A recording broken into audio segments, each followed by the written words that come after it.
All right, welcome. In this explainer, we're going to tackle the complete job work process. We'll cover everything you need to know from moving materials to staying compliant, all handled beautifully right inside Zoho. Okay, let's kick things off with a really important question, one for any business owner or department head out there.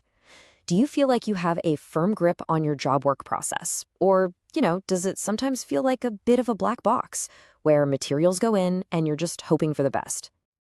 Well, the really great news is you don't need some special dedicated module to get a handle on this.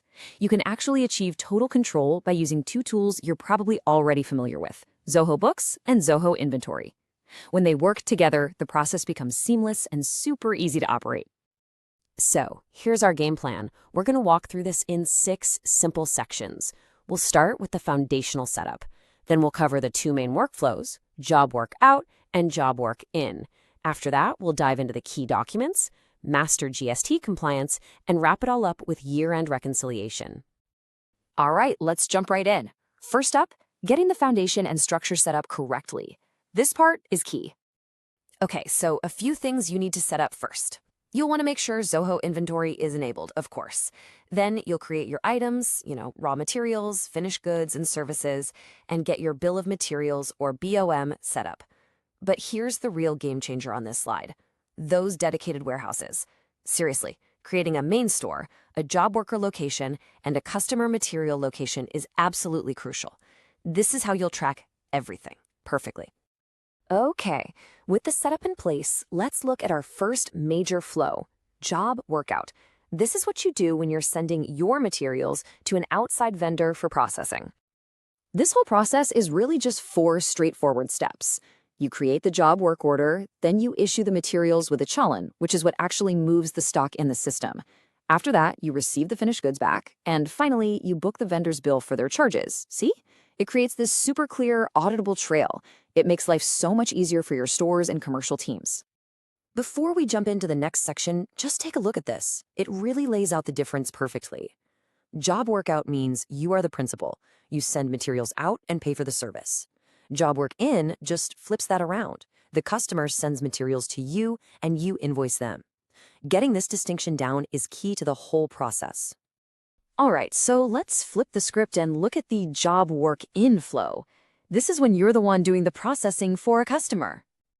This flow is actually even simpler. Step 1, you receive the customer's material. And remember that customer material warehouse we set up? This is where it comes into play. It lets you hold their stock without it messing up your own inventory numbers. Brilliant, right? Then you do the production, and finally, you just return the finished goods. It's a really clean and easy way to handle things. So now that we've got the purchase and sales flows down, let's talk about the paperwork and the reports. This is how you, as a business owner or department head, get that full visibility and control you need. And what I love about this is how every document has a very specific job. The work order kicks things off. The Delivery Challan is your legal proof of movement. The purchase receipt is how you get items back into your stock records, and then the vendor bill or tax invoice settles the money side of things. Each one is like a checkpoint, giving you total control. And all that great documentation, it flows directly into these reports. You get reports specifically for job workout, a register for all the customer materials you're holding, plus your standard inventory and GST reports. This gives you that bird's eye view you need to monitor everything, value your stock, and stay compliant.